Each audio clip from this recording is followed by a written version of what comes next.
Yesu asifiwe sana. Somo letu la kwanza linatoka Ufunuo wa Yohana wa pili mstari wa 8 mpaka 11. Ufunuo wa Yohana 2 mstari wa 8 mpaka 11. Nitasoma kwa msaada wako. Na kwa malaika wa kanisa lililo huko Smirna andika, haya ndiyo anenayo yeye aliye wa kwanza na wa mwisho, aliyekuwa amekufa kisha akawa hai. Naijua dhiki yako na umasikini wako, lakini utajiri. Naijua na matukano ya hao wasemao ya kuwa ni Wayahudi, nao sio, bali ni sinagogi la Shetani.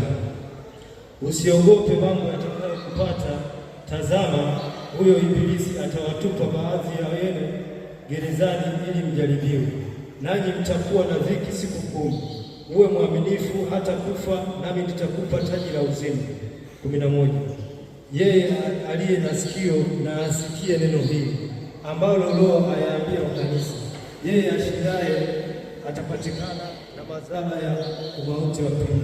Hilo ndio. Bwana Yesu asifiwe. Somo la pili linatakikana kutoka Injili ya Luka Mtakatifu mlango wa 5 mstari wa 36 hadi 39.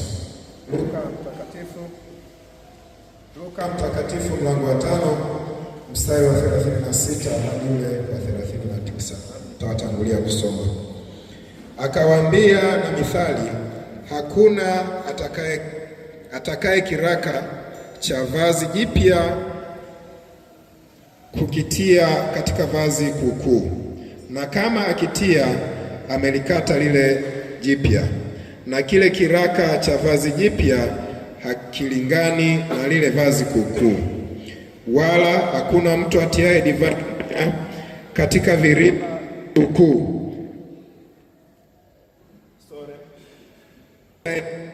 wala hakuna mtu atiaye katika viriba vikuu, na kama akitia ile divai mpya, itavipasua vile viriba, divai yenyewe itamwagika na viriba.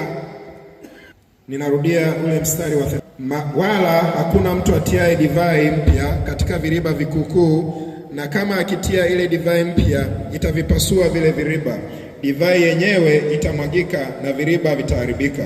Lakini divai mpya sharti kutiwa katika viriba vipya. Wala hakuna anywaye divai ya kale akatamani divai mpya, kwa kuwa asema ile ya kale ndiyo iliyo njema. Amen. Na hili ndilo neno la Bwana. Tumshukuru Mungu.